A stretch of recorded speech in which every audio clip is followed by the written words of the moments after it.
and joining me today is S.R Nohbody. We are going to be discussing Wander Over Yonder yet again, and this time it really is going to be more of a loosey-goosey, just discuss the show kind of thing, rather than already lost my train of thought. Well, going to start with this week's episodes, The Sick Day and The Sky Guy.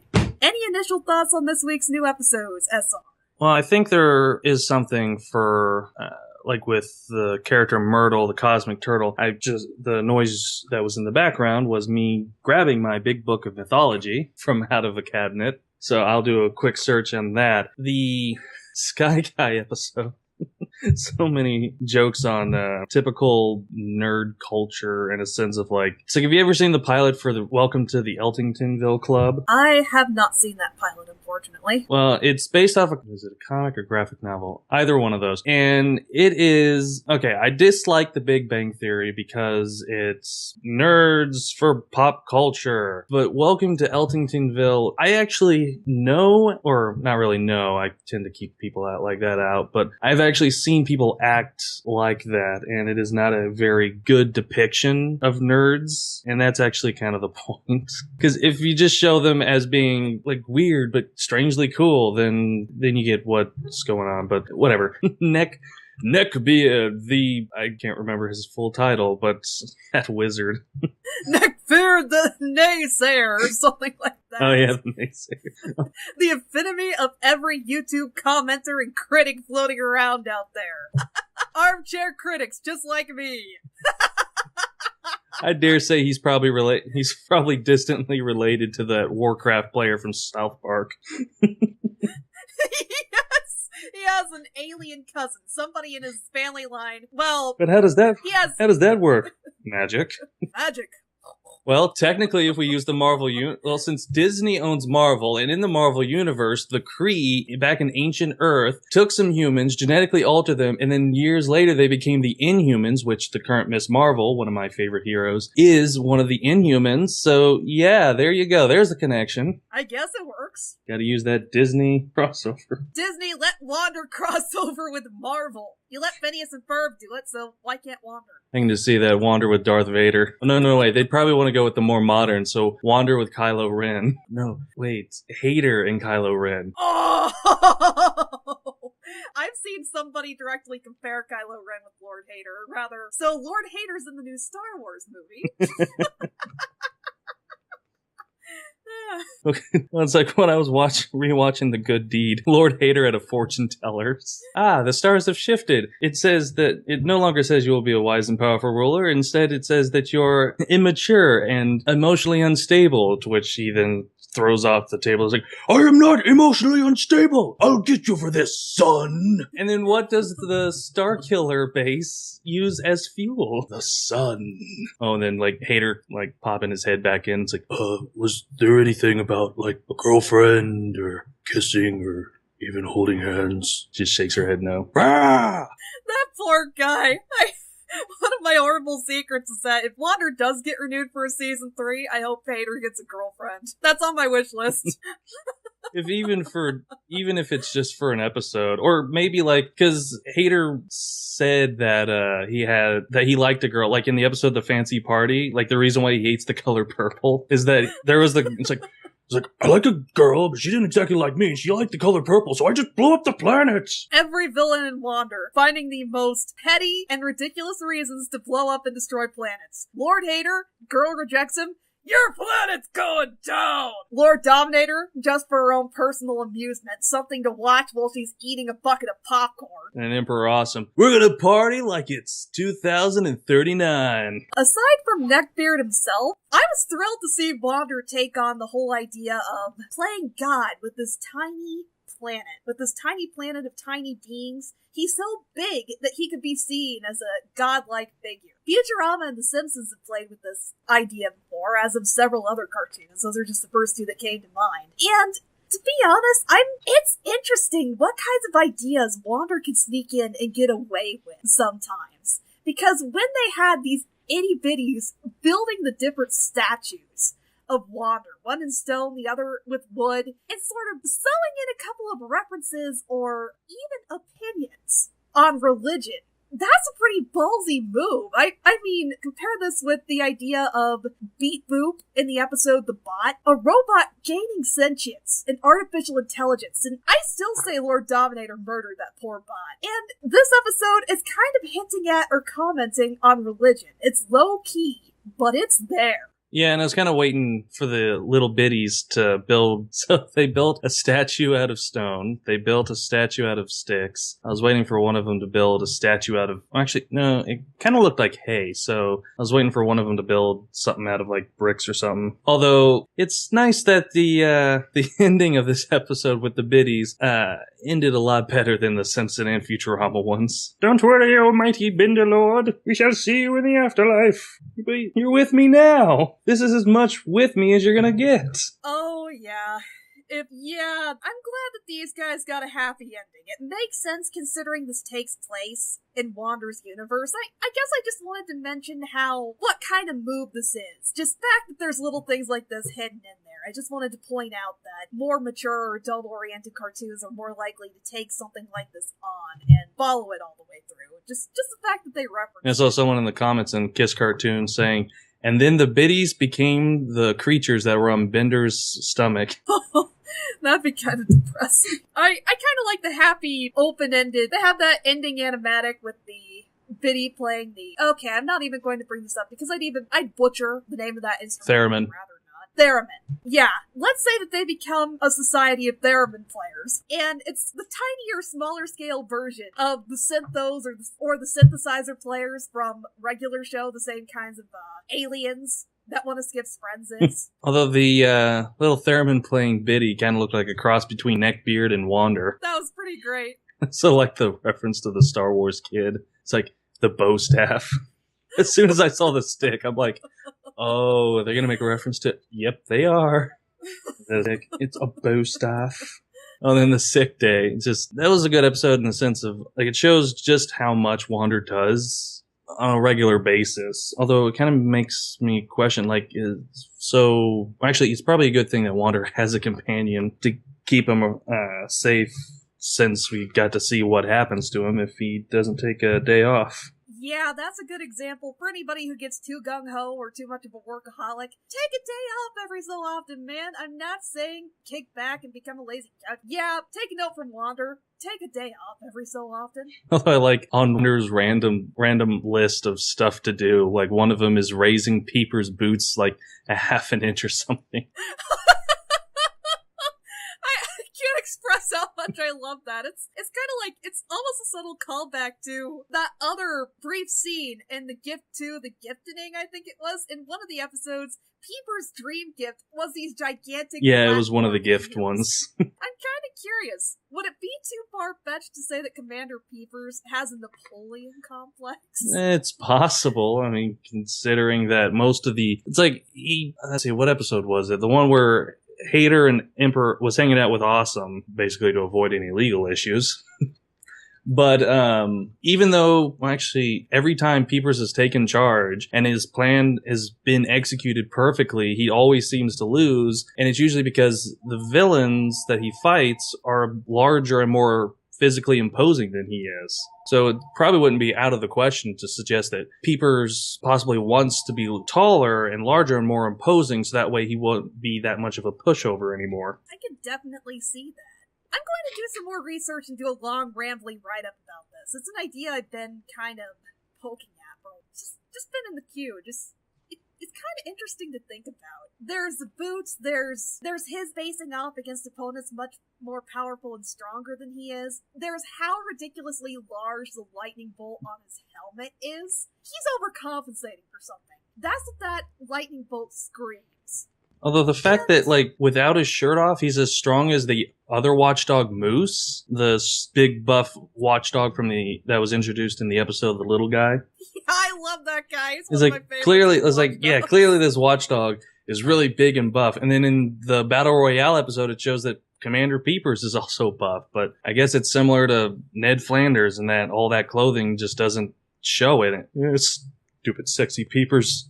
Just imagining a scene similar to Squidward coming up to Squilliam. I wonder if Peepers has an equivalent to a SpongeBob. That'd be kind of fun. It'd be, okay, let's put, who would be a good equivalent to Squidward for Peepers? Just insert this character here walking up to Peepers, imagining what does he look like without a shirt off?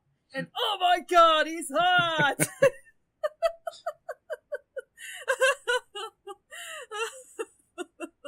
I guess maybe Wesley could stand in there.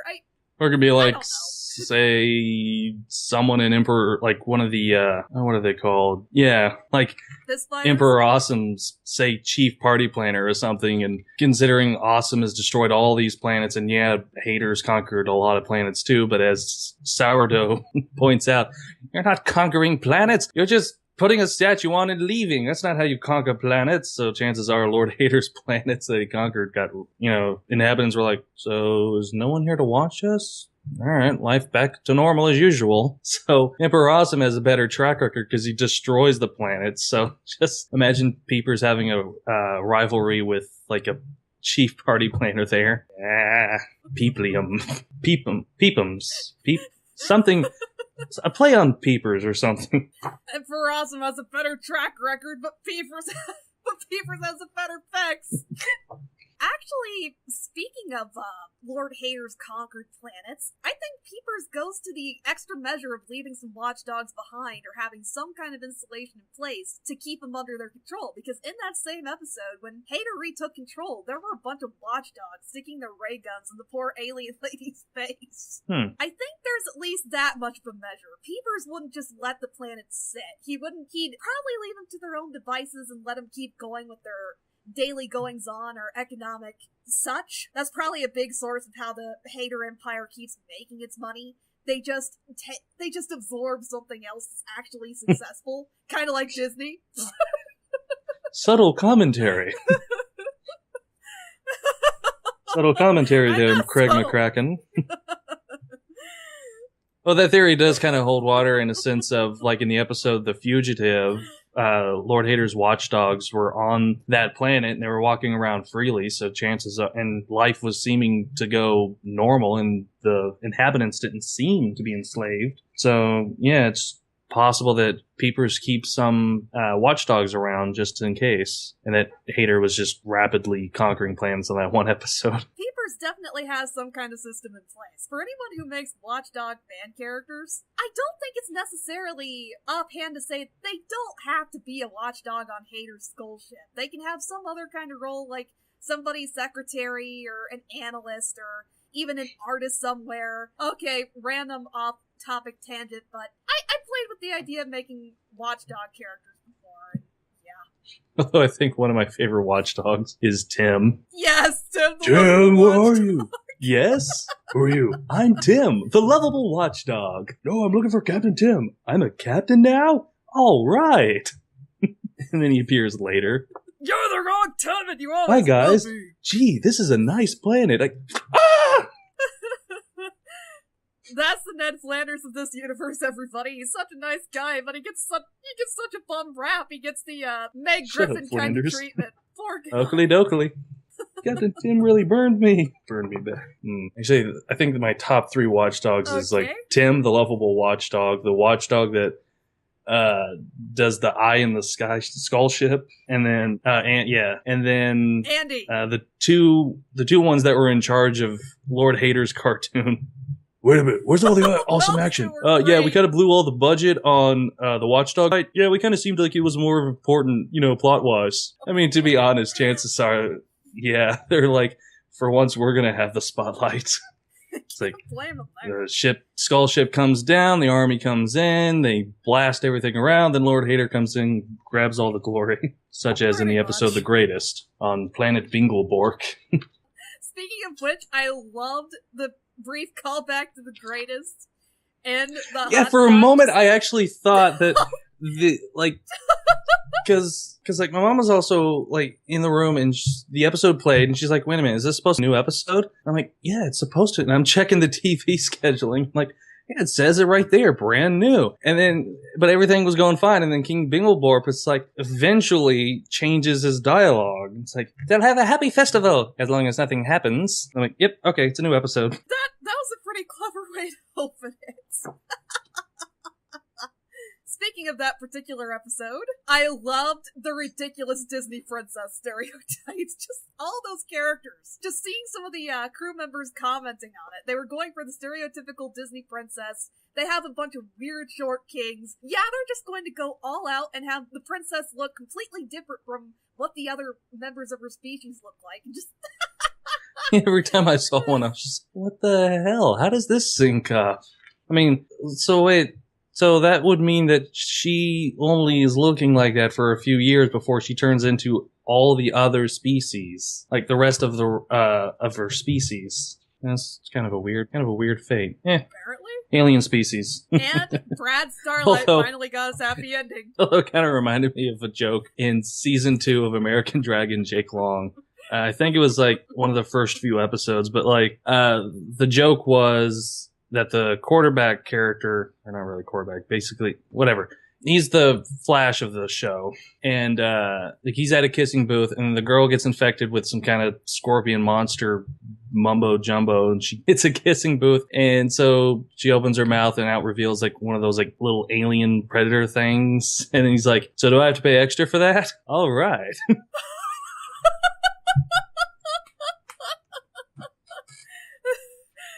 And if there's anyone out there listening to this that didn't know, there is an ending animatic showing that Prince Brad Starlight did marry the Lamprey princess and end up having a couple of kids with her. Oh no. Now he can use his new wait a minute. So he married a princess, which would make him a prince, which means technically he could ask for a royal meeting with Princess Tamora. And basically, see, I've got kids. I can be a good mate. Marry me. Nah, I don't think he's hung up on the mirror anymore. He was perfectly okay with going and finding new princesses to smooch on. And he seemed pretty happy with his new wife in the animatic. They were shamelessly making out in front of their kids. That says something. Thinking about that moment in The Emperor's New Groove when Pacha and his wife were getting their kids to go to sleep. It's like, oh yeah, sure, you can stay up, but we're just going to be making kissing noises and telling each other how much we love each other. Like, ugh. Okay, the episode of American Dragon I was mentioning was the second episode of season 2, Half Baked. I'm gonna have to check that out. That scene sounds pretty great. Yeah, at first, whenever, like, when the art style changed, I was kind of like, oh man, now I don't like this show. But after rewatching the entirety of the show, I was like, second season's actually pretty good. Yeah, the art style change for American Dragon Jake Long was a bit surprising. It is a very major deviation from the more round-faced American stylization type thing. And here you have more of a you have sharp lines, sort of anime influence, very stark difference. Though the characters are still very recognizable, that didn't change. Just the art style, pretty dramatic difference. I think I'm getting closer to the reference. Ugh. Going back and forth between different mythologies. Yes, a cosmic turtle. So, I know there is one. I've read about it dozens and dozens and dozens of times. I just can't remember which one. I think it's either Hindu or Japanese or something. I know it's an Eastern religion. Terry Pratchett. How about Terry Pratchett's giant turtle? Discworld. The entire world, or rather their universe knows just the world. It's on the back of several elements in a giant turtle. There may be a Discworld somewhere on the Cosmic Turtle's back. Wander Over Yonder. Maybe that's where the bitties end up. They end up on the back of the giant turtle, and they enact their own series of Terry Pratchett stories. Although, it's like Myrtle the Cosmic Turtle. Wait a minute. Myrtle the Cosmic Turtle. Is that a Dr. Seuss reference? I think that's I think the Myrtle Turtles are Dr. Seuss reference. I'll look this up real quick. Dr. Seuss Turtle. Oh, Yertle the Turtle. Yeah, never mind on that. Ugh.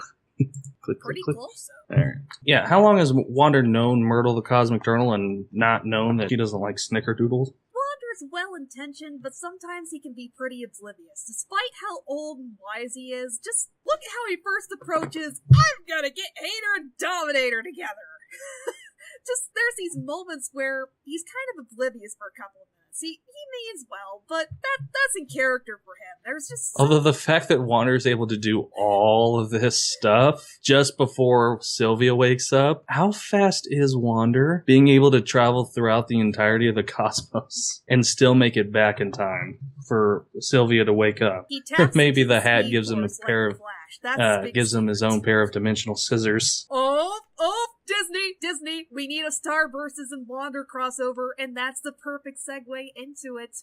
Or sometime when Wander's using this dimensional pair of scissors, Star happens to jump through, and she joins him on one of his ventures, or rather... Although I swear, if they go through a multiple series of portals and Star verses, and one of them happens to be Wander's universe, that'll be the greatest thing. Yes! It's like, if we don't get a season 3, at least let us get a reference. Please. Yes! I'm going back into the front of the book, which starts off with Greek and Roman and then goes to Celtic and Eastern, so hopefully I'll find it. I am very stubborn and determined. Knowing one day I may find the reference I am seeking fills me with determination. Okay, speaking of Wander, where did Wander come from? Do you think there are other star nomads wandering the universe with similarly philanthropic intent? How to phrase it. Whilst third take 3. Whilst trying to rewatch every episode before this, and kind of getting halfway through season 1, the episode, I didn't even write the episode down. It was the episode with Buster, the giant puppy. Wander seemed very stressed and very taken aback at the fact that these creatures have been, these aliens have been going from planet to planet, terraforming each planet in their solar system to look similar to what their original homeworld looks like because of Buster. Wander just seems to have a negative response to planetary destruction. It's possible that, and this is something my brother and I thought of whenever we first saw the episode, was Wander's planet destroyed and that's why he's wandering the galaxy, trying to stop evildoers to make sure it never happens again? That's highly possible. Ah, jeez, phrasing it like that, how much he hates seeing a planet destroyed, I am not looking forward to seeing what happens when he comes... Although it's a season 1 thing, so chances are, considering how things tend to be forgotten season to season, usually with writers, chances are they'll probably won't bring that up. Which, for some background, my mom started watching Scooby-Doo Mystery Incorporated, because I was like, oh, Mystery Incorporated, that's a good show. She liked it. She watched the entire series twice. But in the beginning of season 2, Fred's like, I don't know what happened. My trapping senses, it seems like they've gone away. And Velma's like, I know, same thing happened to me. To it, it's like, what happened to us? To which I commented, you started a new season. I don't know. I'd say that that's still something relevant to bring up. Actually, as you brought that up, I kind of started thinking the legend has one of the kids telling the story about potential star nomads wandering off and traveling the galaxy. And then there's a specific quote in the newest episode in The Sky Guy that really struck a chord with me and made me think, what? Is Wander referring to himself or sort of superimposing his own thoughts onto these tiny creatures? There's one specific part where he describes in detail how one of these little guys has been separated from their family and needs to find him again.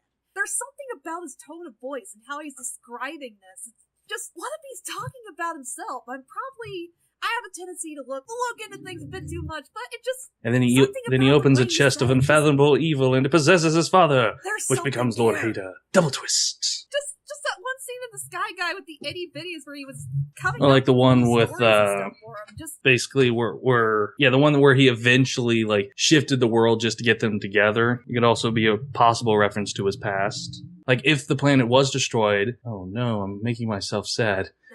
If his planet was destroyed beforehand, he had a crush on someone, but he was the only survivor of his people, and he never actually got to say anything. Oh God! Oh man! I recently fallen in love with somebody's fan character, and they got me sold on the idea of Wander possibly having the secret romantic side.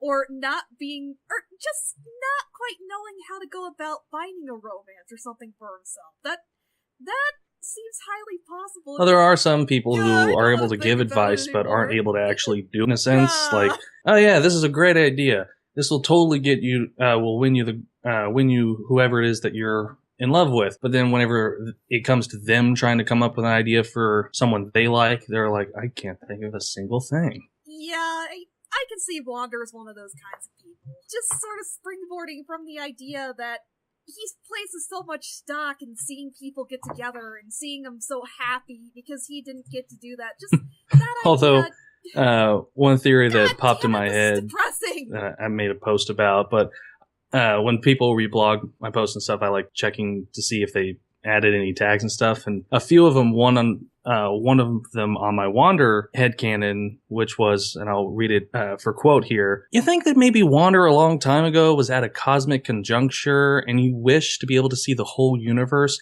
And the cosmic being granted him immortality? And what if now he, Wander, goes to these locations in each galaxy when the planets in said galaxy align every millennium, which can vary based on galactic timescales of planetary orbit, to be sure that those that get the wishes don't misuse it like for evil, personal gain, or say living forever and seeing all your closest friends die as a result of your immortality? Or maybe you wished for pretty sick banjo skills. Who knows? I've seen one or two people with tags going, no, don't do this to me. I hate to say it, but I'm pretty sure the I immortality mean, if you take in thing consideration that Wander it isn't sticks a here. It makes fool sense. like he usually acts around most villains, and then you take that and apply it to the episode The Picnic, which was at the cosmic conjuncture, like, chances are, even though Lord Hater is a electric skeleton man, chances are he's not going to live forever. He's not going to be able to live long enough to be at another cosmic conjuncture in 1,000,000 years. So Wander forced him to waste his wish to make him leave him alone for 5 seconds, just to prevent Lord Hater from ruling the galaxy. That's pretty ingenious thinking about it. He's had enough practice that he knows how to dupe villains into frustrating them to the point where they don't even know what they're doing when they raise the wish. Chances are he also did that to Major Threat. Definitely got enough practice. Which, whenever I saw that, like, yeah, that Wander was there at the cosmic conjuncture with Major Threat in the episode The Waste of Time, I was like, well, Immortal Wander, headcanon, strengthened. But then again, chances are Major Threat is from a different galaxy. So then maybe the cosmic conjuncture there was like 20 years ago from the one that was in The Picnic. That's definitely possible, considering how differently time passes throughout the entirety of the universe. Though I'm half tempted to argue against that, since with the time orbals and stuff, you would have to have a fairly uniform, set-in-stone time to get them to work properly, or as straightforward as they did. I don't know, I guess it just depends on how Wander goes about universe hopping, or whether or not he's switching between time. I like to entertain the notion that Wander used time warbles to travel back in time to the point where he just started going into a galaxy. So then his past self is going into a galaxy, and then his future present self is going into a different galaxy. So there is always a weird orange wandering weirdo somewhere in the universe. Holy crap! It's like Trudy the Traveler, but without clones, and Wander doesn't know until, or like, and Wander doesn't know in a sense of like, Wander now doesn't know what Wander then later knows, like planets that he's gone to in the future. Time travel is really complicated, and it takes a while to figure out the pronouns and stuff. If you do go with this particular setup, though, Wander definitely set up the time orbals for traveling in Major Threat's universe sometime where he converged with where he is now. There was some kind of lapse. There might have been only 20 years, but he knows he's interacted with Major Threat. He recognizes him from different. And then I just like to see Major Threat and Wander meeting up. I guess maybe use that as a start around wall. Let's say, ooh, that's a good one. Like, say Major Threat invites Lord Hater to one of his like little concerts at a coffee shop or whatever. So Hater's just like, all right, fine, I'll go, whatever. I mean, he was the greatest in the galaxy. I mean, I don't know, maybe I can learn something. And then he goes there, and then there's Wander. Ah, Tumbleweed, there you are. Tumbleweed. Wait. No. Because at the end of that episode, it's like, is he like, his name Wander? Wander. Ah, man, his name was Tumbleweed. Oh, good. Yeah, Tumbleweed. Mustard or mayo? Mustard or mayo? So Lord Hader's probably like, oh no.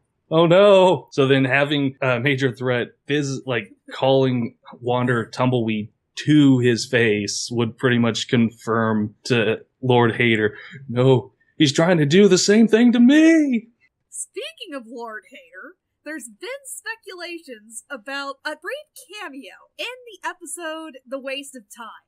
That's well-known screenshot of the monkey in the astronaut suit with the very, very obvious American flag symbol on the front. Well, considering Craig McCracken said he wasn't, but then again, sorry, I had a bit of a hiccup there. Some show staff tend to try and throw people off just so they can be like, oh, it's like, oh shit, they figured it out. Quick, lie. I mean, I'd be half tempted. I mean, I tend to do that too. Either that or I just go like, oh, whatever, that's not possible. That can't be. Why would I do that? Why would I write that? And then I end up writing it like that. Every post that mentions Monkey Boy, or every other one, Craig has been incredibly ambiguous about this. He could be Monkey Boy. He could be a monkey. It hasn't been outright stated that he's not a monkey. So there's a possibility that he is Monkey Boy, and then he's related to Monkey Boy. And then if you consider that Lord Hader's default standing pose is that he's hunched over, that actually does lead to a bit of evidence towards him being a possible skeleton monkey. There's a hunched over pose. The original Connect the Dots move was when somebody noticed that Hader's head shape was pretty much on par. Oh yeah, I saw that. Monkey Boys. Yeah, but then again, Craig and them were stating that, yeah, he would have been a plot point in season 3. So chances are what they were probably going to do, provided we don't get a season 3, is that Wander more than likely would have ran into Monkey Boy. So then would that place Wander Over Yonder in our timeline, like back whenever monkeys were being sent out into space? Monkeys in outer space. It might have. It could be going on at the same time that Earth was first starting to make excursions into space. But then again, you could also have some kind of weird case where Monkey Boy got sent out into space, went through a wormhole, some kind of temporal shenanigans. There's quite a few different things that could be going on here. There's an animated movie called Space Chimps. Actually, it seems like there's 2 of them. Sounds like a winner. I think those are like direct to DVD, because looking at the art, it's kind of direct to DVD-ish. But then some CGI movies did get into theaters way back when CGI was starting out. They're still Norm of the North. Movies that should have been directly to DVD I'm so getting on the big screen. As soon as I saw that and like job. advertisement, I'm like, looks like I'm saving my money this week. Hey parents, hate your kids? Before you get them the Frozen recorder set, go take them to see Norm of the North. And then there's some reviewers on YouTube that like there's one of them I know of. I can't remember who it is, but he's watching he's trying to at least watch every single animated movie that came out in theaters, which means he has seen Norm of the North. Why? Why do people subject themselves to this stuff? Okay, going to say this right here.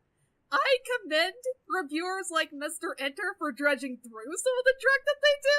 I did not do it, dude. I tried to sit through Tentacleino once. It took me 3 or 4 days. As in like a genre or a specific movie? To get through that piece of crap. I forced myself. It did not go well. Was there like... Wait, I don't think there's a movie called... Wait... There's a movie called Tentacleino. It is the sequel. I'm sorry. Some weird I was thinking Italian of something else. animated I'm sorry. Spin-off movie, or Well, just that last bit, like movie, kind of Titanic. like the way it pronounced with tentacle first. It just made me think of something else. Damn you, Zone Tan. Yeah. and both of them have been with me. Second podcast she's been mentioned in. Therein lies no coincidence. Damn it! Of course, then again, if you're on the internet and you don't know who Zone Tan is, obviously you're brand new. Yeah, or at least if you're on the internet, you're into cartoons, and you don't know who Zone Tan is, you're obviously new. To which case, I'd recommend probably stay away. I mean, unless it floats your boat, whoever. Quick edits. I don't know. I just find that kind of stuff the stuff funny, but I mean, I'll get through bad movies and shows by I used to not be able to stand them, but then after watching MST3K, I've just started riffing on them now. I guess that's the way you can get through stuff. Don't get me wrong, there's entertainingly bad stuff floating around out there. Because the computer or mine is out here in the living room, which means sometimes I'm subjected to Hallmark Movie Channel. So if I'm not having anything playing cartoon-wise or something on my computer, I'll just sometimes have to just riff. Like, say I get up just to get something to eat. Gee, it sure is nice that they're able to get together like that. Or, they could have done that entirely if they did not, have that big misunderstanding earlier. Oh, yes, the favorite writing cliche. Let's introduce somebody's dynamic or introduce tension into the story by having them fight over something petty or ridiculous, even though they or like the whole Much Ado About Nothing. It's which could easily be solved with, whoa. God First forbid. off, I did not boink her. How do I know you are telling the truth? Why would I lie? What would lying have, what benefit would I have for lying? I'm not Shaggy, the singer. It wasn't me. Da, da, da, da, da, da, da. To which there are many. Obligatory cornball reference to an old song. Have to get in at least one. Alright, speaking of odd questions or just... I think the Watchdogs are... I think they may be asexual in the sense of, they're rather genderless, and then as they get older, they decide on a gender for themselves. And if you take in consideration, in the episode, The Greatest, when the Watchdogs were enjoying the festival on Bingleborg, some of them copied the, what would they be called? Bingleborgians? Whatever. They were copying them, and some of the Watchdogs were even kissing, which is something that wouldn't technically fly on Disney if they were all male. Then again, Craig and the staff could have probably been like, oh, no, see those ones there, those are female. There's been some ambiguity and questions about female watchdogs from the crew. They've said, who says there aren't female watchdogs? And chances are they're not. Actually, this could fly. This could very There's well be this the case. very funny post someone made about sexual dimorphism within fantasy or sci-fi and stuff. You have the male versions of these fantasy characters like orcs and trolls and alien creatures and stuff. And they look really awesome and gruff and stuff. And then you have the female versions, and it's basically a human female, but with the same skin color as the male counterpart, red or green. So chances are they're avoiding that with the Watchdogs. And I think I saw that the Voltron, the new one, they're also avoiding that. Which, I don't know, I haven't seen it yet. Definitely gotta give some credit there. Speaking on that particular note, there are some humanoid female aliens like Dominator and the Disney princesses and such, but there's also cases like Sylvia. She's a Spornak, and there's only a few. You can say that the eyelashes are a defining trait for what defines a female Spornak, but yeah, and I think they look pretty similar. Yeah, I think I remember somewhere one of the crew members saying that there was a deleted moment in the episode The Fugitive that showed male Subordinacs, and they had horns on their snouts. But then in the episode where Sylvia goes home, the male ones didn't have it. So chances are they changed. Obviously they changed their mind. Oh yeah. Oh right. And I guess that's what happens when you only see the episode once. They kept that design element in there. And that was It's a season 2 episode, and I just got halfway through season 1. It's easy to forget things here and there. I have people in the YouTube comment section all the time getting upset when I remember minor details. One of my favorites was somebody getting upset that I described the Steven Universe episode. I called it so many birthdays. And that, and you were mispronouncing log date 7152 as 7152. It's not a big deal. But then again, that's a bit of it's not that big of a deal. Just a minor nitpick. Oh, I didn't know about that. Okay, never mind. No, my big favorite is that even a year later, after uploading this video, I still have people in the comments getting upset about how I originally pronounced. How was it pronounced? Name. I still have people getting a big dizzy about it. I pronounced it Steven. It's just funny now. Okay, thanks for telling me about log date 7152. I'll make little mistakes here and there. I'm not gonna get upset if somebody points it out. I don't know. I can't help imagining it. Oh yeah, like Neckbeard and the nerds from Welcome to Elkingville. Like, there are nerds out there that act like that, and as with the log date 7152, even I have a bit of that, but I'm more of a calm one. Like, if someone's mispronouncing something, chances are I'll let it go unless they keep mispronouncing it, in which case I'll be like, it's actually pronounced this way. And recently, like, to do a bit of a recap before I saw the Warcraft movie, I was watching some recap for the first war, and seeing some people mispronouncing some of the names, and being a former Warcraft player, I'm just like, that's not how you pronounce that name. Stop saying it like that. Yeah, true. Unless it's a published video, and chances are they're not going to re-edit it. Although the worst one was, like, I think Super Coin Crew or something. Like, every time they'd show King Lane, they showed a picture of King Varian, which, granted, King Varian Lane, but they're talking about King Lane Varian's dad, not King Lane King Varian. And then they'd show Anduin Varian's son, and whatever. That's not the point. Yeah, pretty big whatever, and a derailing. Okay, that is a pretty big muck-up. I've described myself as master of the derail before. It's gonna happen. I guess it's probably due to the fact that there's not people asking questions and adding commentary. Just varies from time to time, I suppose. To this one, so there's not like, oh, that person brought up a really good point. Or, hey, this person commented on that. Gonna get back to doing actual live events soon, just not as often. I really honestly prefer this format. I may as well just say this right here.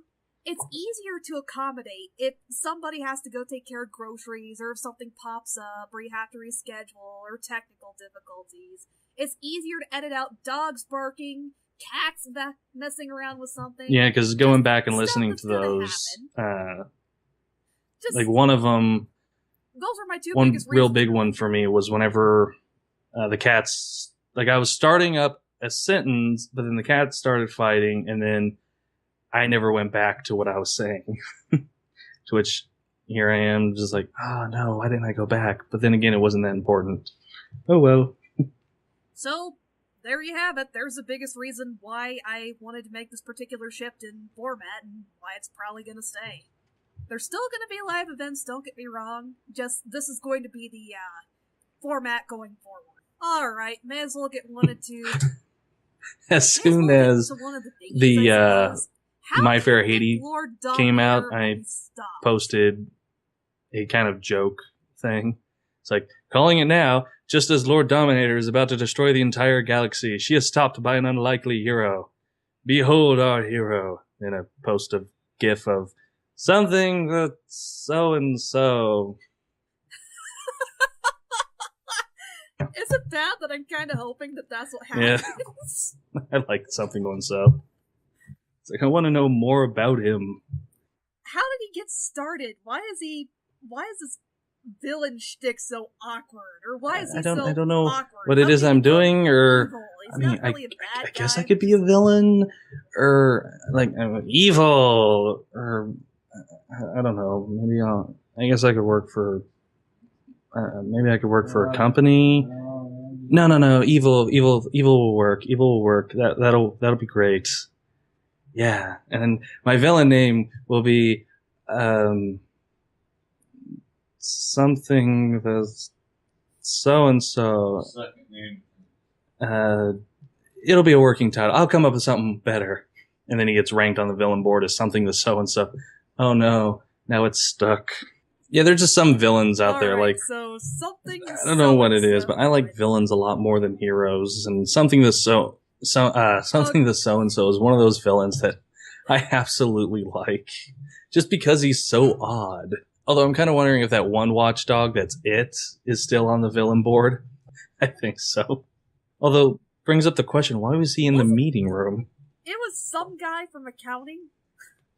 I don't know, maybe it's a mandatory watchdog thing that every other week one of them has to sit in the meeting room and listen to Peepers drone on. Actually, it's possible that Hater something can't to actually tell the difference between all of them. Hater's Only ego Peepers or can. make Peepers feel And better chances or are that something. one from accounting was like, probably switched with another one. It's like, oh, come on, man. I can't do it. You know how Hater will get. Dude, Hater doesn't even know most of our names. But what about Peepers? Like he'll talk to you. Hey, man, that's not cool. I'm right, though.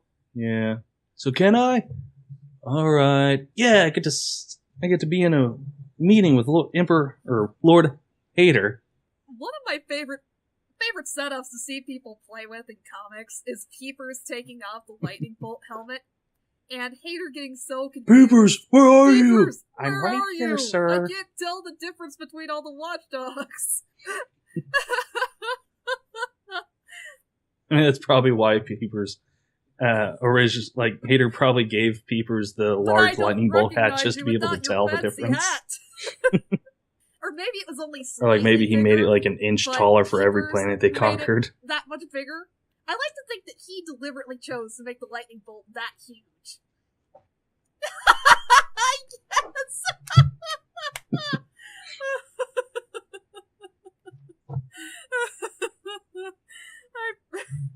That seems to be the obligatory commander's hat. So the origin for that probably is Hater gave it to him. I don't know. I just really like the idea that. Although Peepers deliberately considering chose to Commander make the lightning Peepers' bolt that fantasy big. in the It has to episode, be that big just for his self-confidence. I'm trying to remember the and title. purposes. It was the one where Hater hired all those bounty hunters. Yeah, although I think there was some other episode, but I was thinking of a different title. In Peepers' fantasy for like the potted plant is that Hater gave the potted plant Peepers' helmet. I like how the theme song's changing based on the situation. It's like Dr. Doofenshmirtz's theme every time it showed his building or whenever he was somewhere else and the jingle would change. Doofenshmirtz affordable condo. Doofenshmirtz at court with his ex-wife. This is just so we can get more alimony. Kind of like in Justice League Unlimited, whenever Green Arrow was singing his own theme song. Is when Tom Kenny sings it. Just da, da, da, da, da, da, da. It's always fun when that happens. Although, yes. Speaking of that, in the new episode, the Sky Guy, the little bits, they were kind of like when they were worshiping that stone statue to Wander, they were basically singing the intro. Do do do do do do. Pretty much. They snuck in an earworm. So, yeah, and they've gone through like 2 or 3 episodes of how will Dominator be stopped, like the ghost clown or the phantom mine forest. Oh, yeah. Oh no, I've named them, thus giving them power. Darn it! I totally should have brought in Brianna on this one. I wonder if she's seen that particular Wander episode. I swear that's hinting at Wander being slightly superstitious, because that's something you can tie in with the Bay. And that's probably why Wander keeps changing. Like he doesn't. If they learn your name. That's he why doesn't names are call so himself important. a certain You don't name. tell a He lets fairy other name people in call short. him. Like in the episode the Waste of Time, when Sylvia was quite like tumbleweed, and Wander was just like, people were just calling me in that galaxy.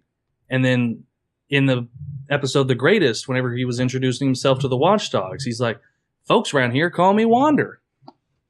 It's like, so he doesn't actually. And then whenever he was introducing himself to Dominator in the first episode appearance of Dominator, it's like, folks call me Wander, but that's not my real name. Funny story about that.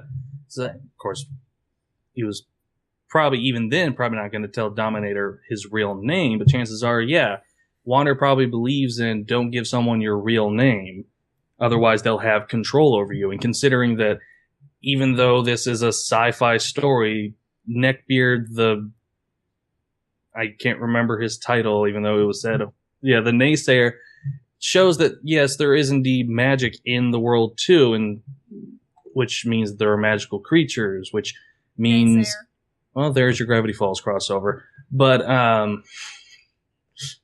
which ties into my Wandering Mabel AU, which... Wander's the actually, one my AU for that is that Mabel created the hat, and then eventually got itself to Wander. I have on my tinfoil hat. Over the years. Yes! Okay, to circle back to what you were saying about, Wander knowing that, magical... Well, that actually also ties into the AU, because in the AU, Mabel, on her journey, created her own series of journals, which was documenting a whole bunch of magical creatures across the country and stuff. And then the AU idea, like Wander having the hat that Mabel created, and then she has all these journals in the hat as well, and chances are Wander was reading a whole bunch of it and learned through that. But then again, that's AU territory. Okay, next week's podcast going to be everybody's different AUs or favorite alternate universes and stuff, because gotta elaborate on this somewhere. Why not? Well, just had an entire podcast about fan characters and OCX last week, so why not? I've wildly elaborated on it, but I've never actually written anything down. I like that idea. Mostly due to the fact really that early on she gets a pet, jackalope, but I can't decide on a name, so I've never written anything down. Oh yeah, but that's what happened with write it down. Let's see, what was my other story? Come to you someday. There was a story idea for a cartoon called Just a Phase, and every time I kept calling the main character, I just kept calling her MC. And eventually that evolved into Emmy. So I'm like, oh, well, that's her name, Emmy.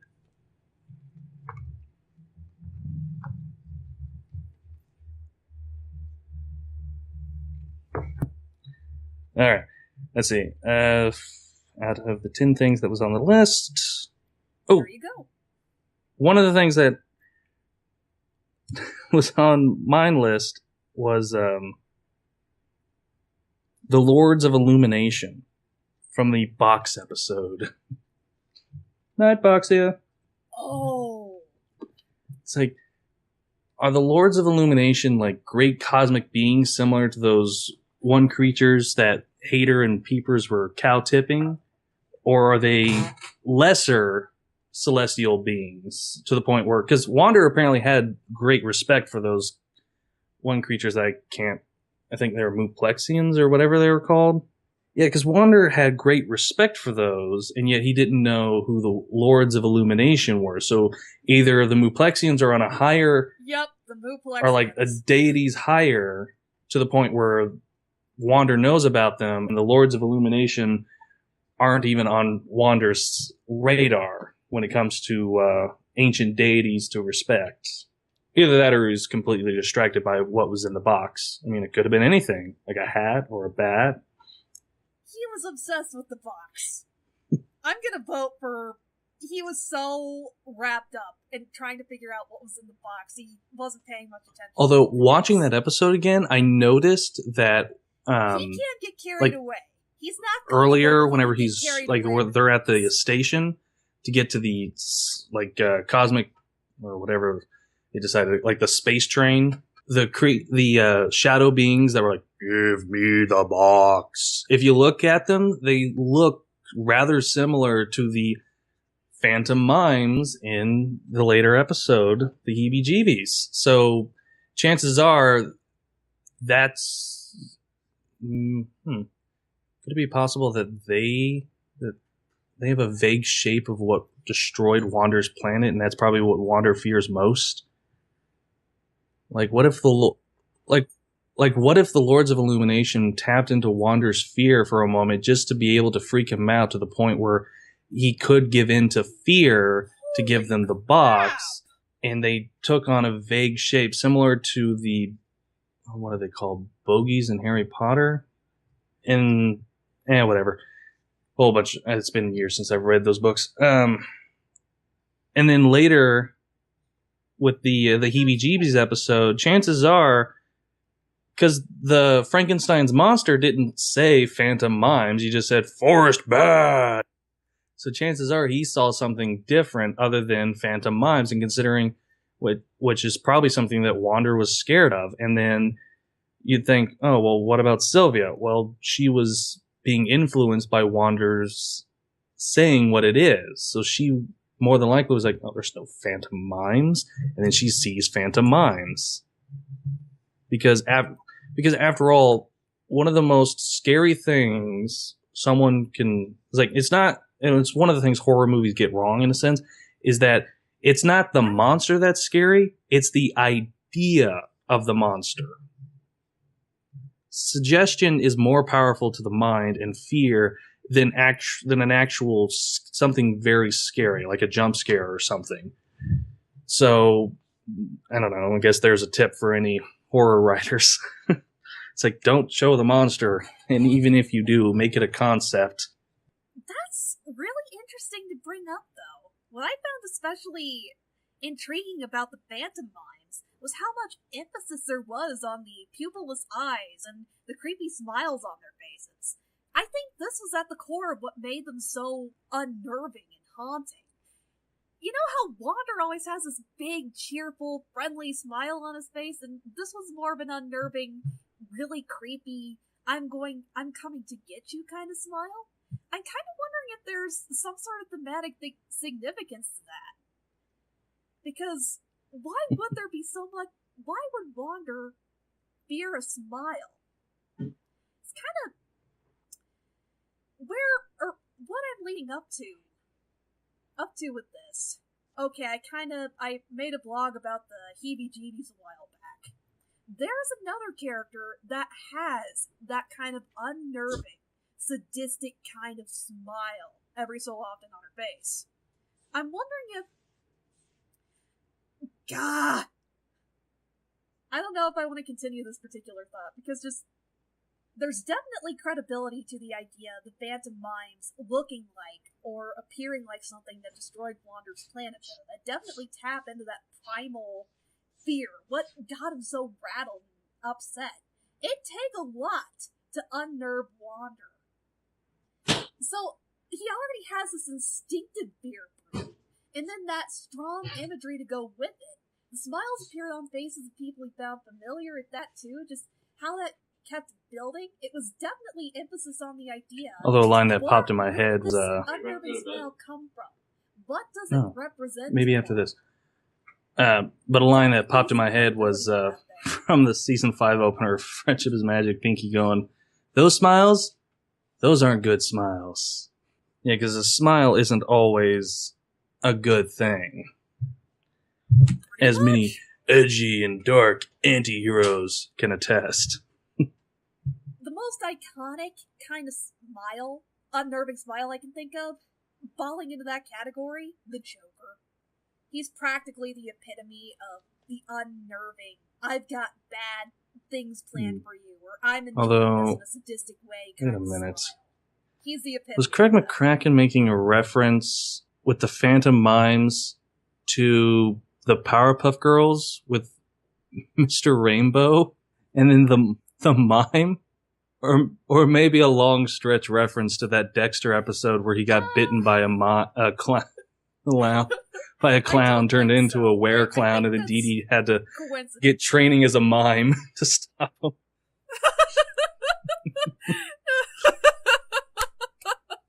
There you go. There's your guide to making the heebie-jeebies not so scary.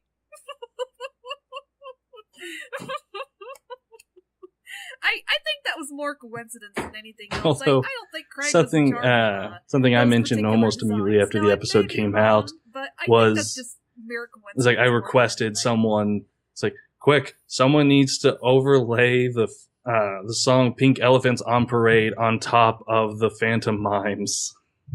I don't know. I've never gotten an answer, and I haven't seen it. But more like, then I was like, no, wait, a slowed down Pink Elephants on Parade. Did somebody do it? Holy crap! I need to try that. Haters and Peeper getting started on Conquest, and Haters and Peeper meeting. Now, well, I wrote down your list so that way I wouldn't have to keep up on that in a sense of like looking, like keeping the messages and stuff those were on my up list there. Too. Sorry, I have And there'll be moments where, dumb moments every like, once I'll in a write while. something and then I'll relook at it and I'll be like, did I write that? Why did I write that? What was my train of thought at that time? To which I'll then rewrite it. Oh well. Alright, so let's see. So yeah. How did Haters and Peeper get started on their conquest, and how do they meet? Chances are both of those happened roughly around the same time. Probably. The closest to canon viewers really have is there was an ending animatic to The Waste of Time, I believe, where they show a younger Wander and Sylvia meeting up with a younger Peepers and Hater. Peepers and Hater are living in Hater's van, or it looks like they're just hanging out there. Peepers is poring over several schematics, and supposedly the idea was Wander and Sylvia give them the idea to start conquering the universe. It'd be interesting to think about how would that play out. Would it just be some kind of random conversation where Hater's like, do you ever wonder if there's anything more out there, Peepers, or even Peepers being the one that instigates this conversation? And then Wander randomly ducks in and says, have you ever wondered what it'd be like to explore, or to keep all of that, to capture it in the bottle? Some kind of Craig metaphor. And then disproved one of the two disprove that. they're saying, let's conquer the galaxy! I don't know. I seem to remember. I'll do a quick check.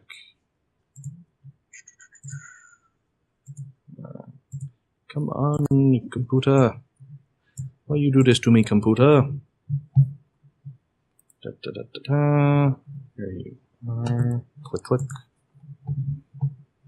Still need to get me a Wander Over Yonder shirt. Yeah, it's like I say. Oh. Same here. I just need to find a job first. Oh.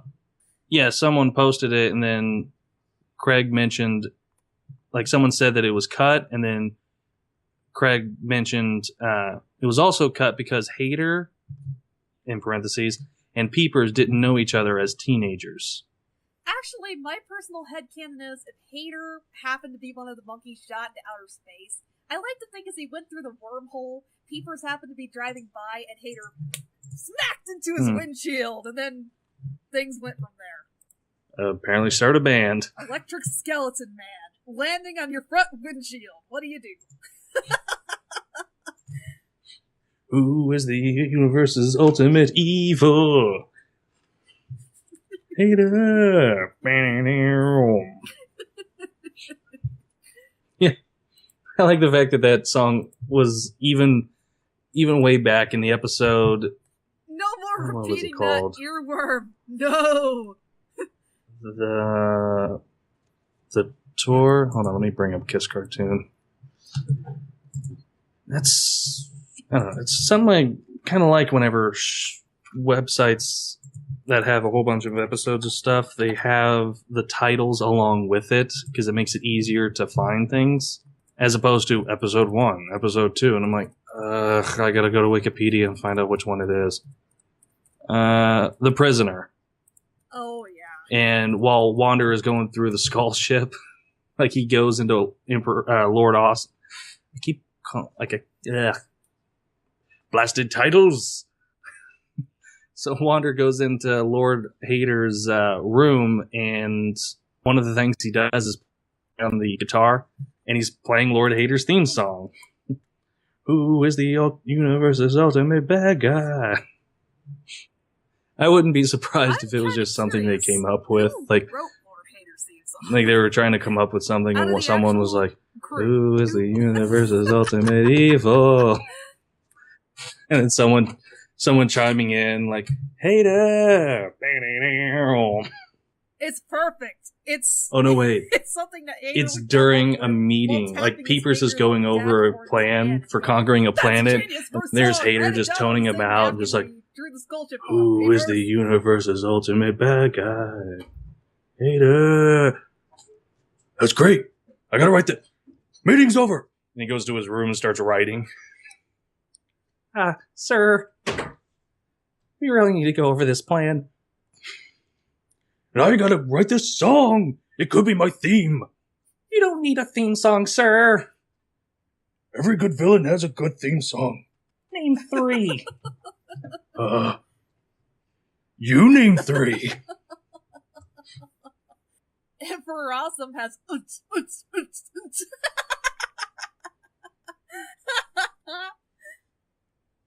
something so-and-so kind of and like the black cube of darkness. I can imagine him having a really sad trombone or sort of like sound effects. Just a little black cube of darkness. I like the fact. I like that Wander is teaching Black Cube to play the banjo. So there's 3. Something to do with. Although thinking of villains' themes, one villain theme that I'm just thinking of now is Dr. Screwball. It's probably something with an accordion, but an interesting headcanon is that chances are that Dr. Screwball used to be one of Wander's companions, similar to Sylvia, until he was influenced by the dark side of the smile. Holy crap! Like young Screwball and slightly younger Wander, because Wander, for all intents and purposes, is practically immortal. Because even Craig and the crew were pretty much, like in the episode The Waste of Time, Wander being old, the crew was like, Wander was just playing along with Sylvia. Because Sylvia got old. Wander was just making her not feel as old. Pretty much. I saw those comments floating around. I'm kind of wondering if Wander has a background in theater, or if he was heavily involved with the theater at some point. I was like, look at the episode The Void. Yeah, he lives long enough that whatever like skills he has, he's just take a step inside his mind. A long time learning how to practice and hone said skills. And if you look, like most of his imagery has something, or towards the end of his imagery was vaudeville and on the stage. So chances are, back on his home planet, he was probably an entertainer, which actually would kind of make sense considering he is very both entertaining and he does a lot of Looney Tune-esque impersonations and stuff, like in the episode The Good Deed, where he played both the prosecutor, defense lawyer, the judge, jury, bailiff, the stenographer. I'm warning you. It's like, objection, Your Honor. No, you objection. Yeah. He was full of Bugs pulled in the Rabbit from Seville, I believe the short is called. Okay, now that's a sad thought.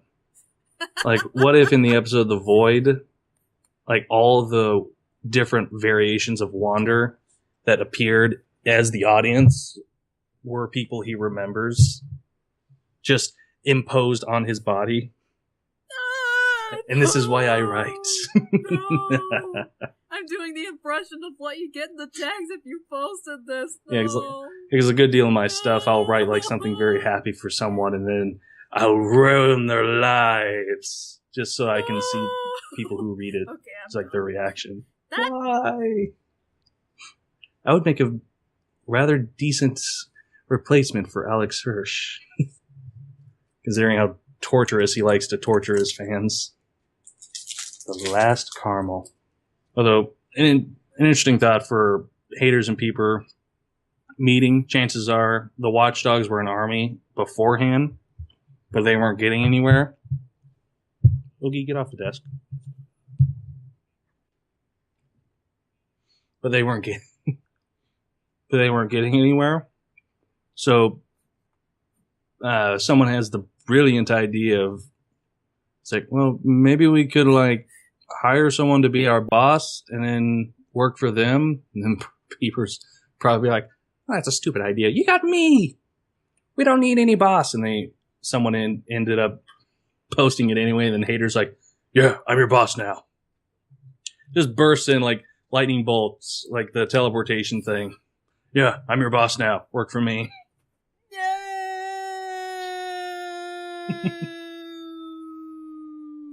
And then Hater does something awesome, and or like, Peepers is like, "You're the greatest thing ever." Drool. It was a bad decision to eat it right now, but it was taunting me. Or like Peepers is objecting the like Hater becoming like their boss and like, we don't need you. I'm all the watchdogs need. And then they get attacked by a lesser villain trying to go up rank, and then Hater pretty much blows up the opposing ship, and it's an awesome explosion. Peepers looks at him, and it's like, I was trying to think of like a parallel and stuff, and it's just like and then narration, and then in that moment, Peepers fell in love. You're hired, watchdogs. All hail Lord Hater.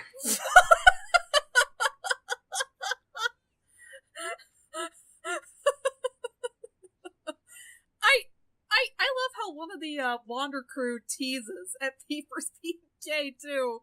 So many of the comments they post are responses to certain questions. There was one recently where he was like, Peepers only has eyes. I mean, an eye for Hater. I wouldn't put it past. Like, if they could, they probably would confirm it.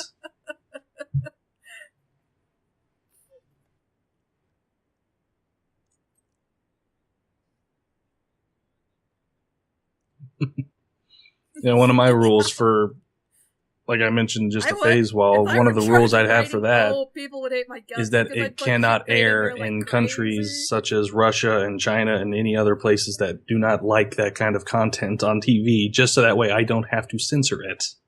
I already turned off the light. Now I can't see. My writing.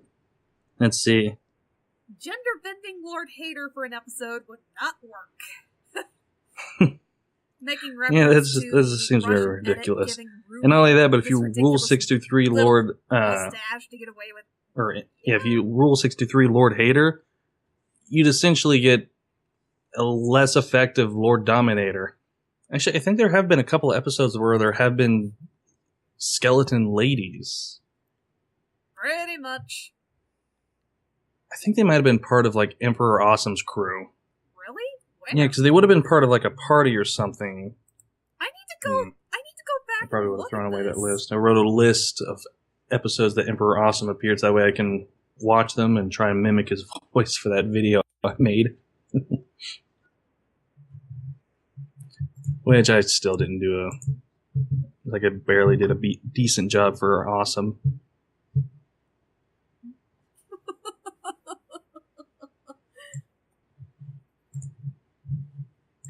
Just needs a little work.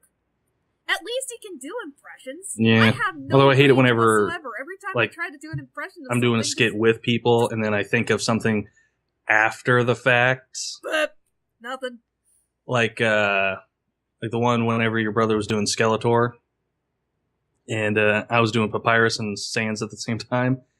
And I wanted to play off the whole whenever I have Papyrus, but can you cook spaghetti? And then he's just like, and he replied with, I can make you pain or feel pain. And then later, a couple days later, I'm like, oh, this would be a really good skit. Sans, help! Sorry, bro.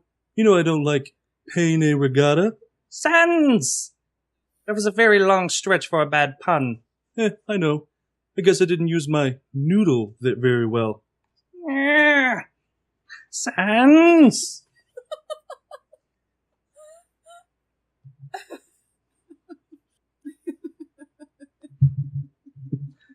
Alright. Let's see. Number 7 on the list. Sylvia Bounty Hunter. Days. And the Time Bomb. She probably became a bounty hunter shortly after leaving home.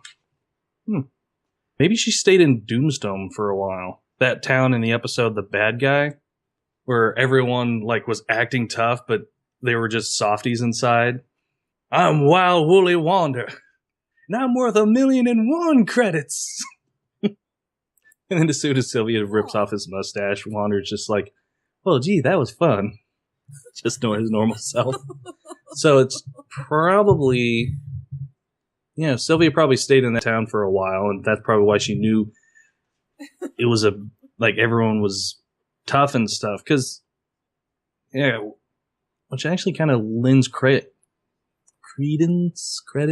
whatever the word is,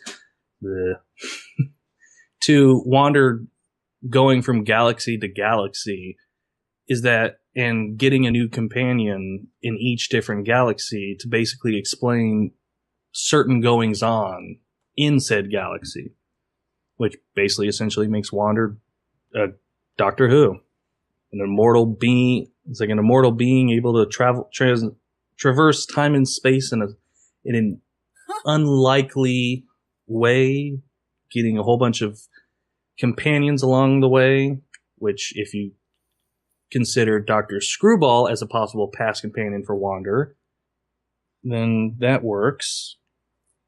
For some reason, all I can think about now is the possibility of... It's like I tell my brother whenever he's talking about something, like, you can tell me about the entirety of whatever it is. Chances are I'll probably forget it as I'm watching it, and then as it gets closer to that, I'll remember it, but then I'll be like, well, let's watch it anyways. Just kind of similar traveling between time and space, though not necessarily deliberately. That's what makes that case particularly interesting. Alright. Gonna start wrapping up here. Really, although a question, whenever I was going through the episodes, the episode The Greatest, do you think Hater kept the trophy that Wander gave him? And maybe before Captain Tim, maybe Hater used that to make himself happy? Well, yes. I may not have won, but at least this trophy confirms I am the greatest in the galaxy. I just imagined him coming home after a battle with Dominator or something, or getting rejected by her, looking at that trophy and just wistfully putting his hand against the glass as tears... For the longest time, I thought The Picnic was the first episode. But that was because The Picnic was a sneak peek. So I saw that first, and then I saw The Greatest. I'm like, well, wait a minute, don't they already know each other? And then eventually I'm like, oh, right, Picnic is the third episode. But if you're gonna premiere a show, or show someone a good episode to start with, The Picnic is a pretty good start. Yeah, I'd be tempted to start someone there. If not, just sit them down for a couple of season 2 episodes. I've been thinking I forget that episode. Of introducing my dad to this particular series, and the first episode I want to sit him down to watch is the new toy. Oh, the Hate RV. Sir, we don't have time to build the Hate for... No, it's the Hate RV! Car, and he thinks he's going to impress Dominator with it, and... The Hate RV, yep!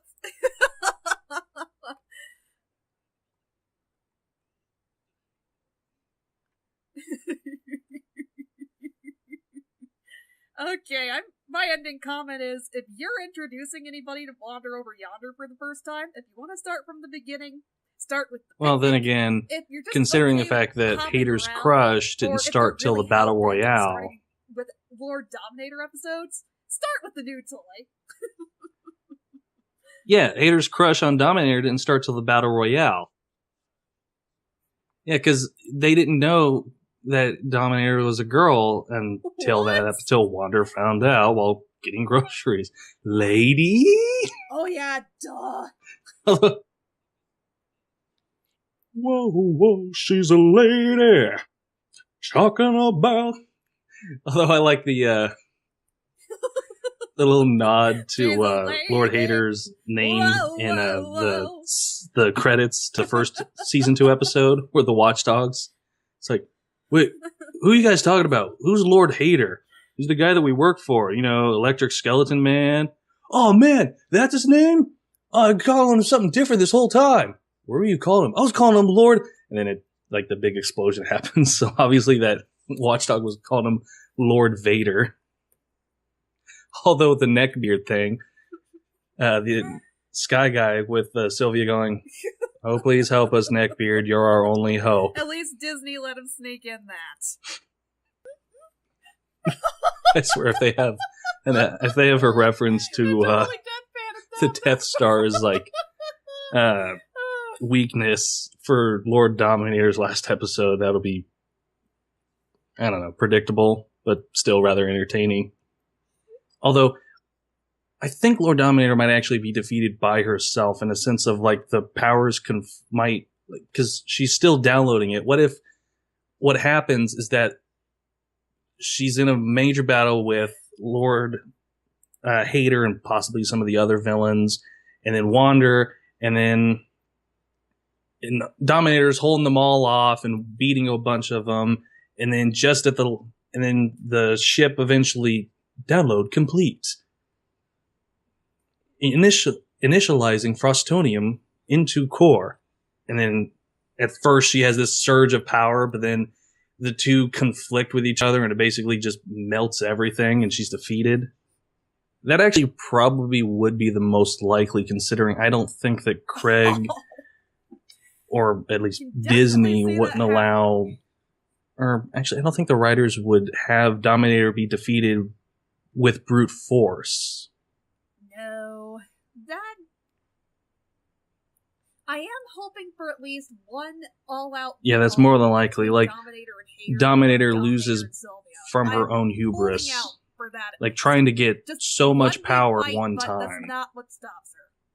Oh yeah, that'd definitely be her undoing. It'd add up with what other hallmarks or hints have been revealed about her character.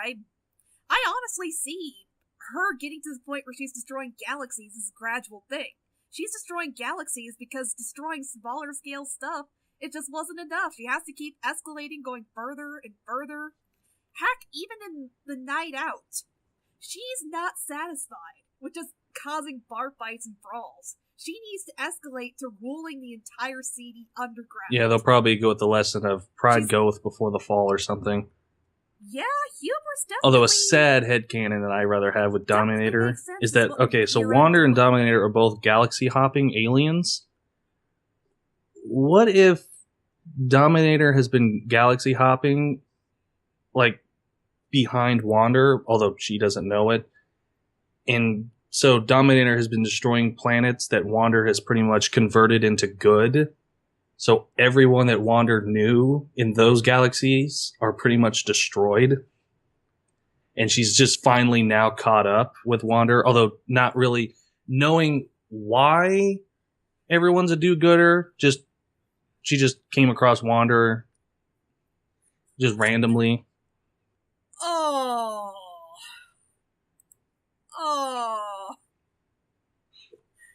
Sad headcanons to end with it all. To end it all. Noises. God. Okay. I want to end this on a much lighter note. Part 2. Take 2. Okay. So. Take 2. Make it a happy one. Any ending comments? Okay, so, Lord Dominator isn't a happy character. She can't be spun to be one. Just can't do it unless you're writing a completely different lesson. But, okay, with the, happy ending, Okay, I think the ultimate happy ending wouldn't be Dominator in a cell. I'll bet some people are going to get kind of angry with me about this, but her ultimate demise, She ends up in the same galactic prison as Rick. Like that, would be the most satisfying ending, considering what kind of character she is. She's probably going to end up in some kind of galactic prison or something, but... Oh, yes! Okay, now I gotta draw that now, but just... Okay, I'm a bit brutal when it comes to things like this, but a character like Dominator, if I were allowed to write what would ultimately happen to her, and, go and push the envelope, she would be dead at the end of the series. Okay, I am just pushing this that much yeah, this is just she pretty much is. And I'm a huge Dominator. if I'm gonna go with a happy ending, I'm gonna go with... It's like, as a romantic Yuri shipper, I'm gonna go with... Like, when she was singing I'm the bad guy, one of the lines that I misheard was, when she said, I've always had a thing for barrenness and bleakness. When I originally heard that, I thought she said, I have a thing for barrenness, bleakness. And I thought that was like a baroness. I'm like, wait, did they just confirm that she's gay? So I guess a happy headcanon ending for Dominator would probably be she's defeated, and then she's out there in space, and then she gets picked up by her crush, Baroness Bleakness, and then they go off and live a happy space Yuri romance together forever. I don't know. Okay, honestly, I wouldn't mind that, since my crack and to go with that one fan from... I started shipping her with Princess it's like a Dominator is his sister. To go with that, let's say Baroness Bleakness is somehow related to Demora.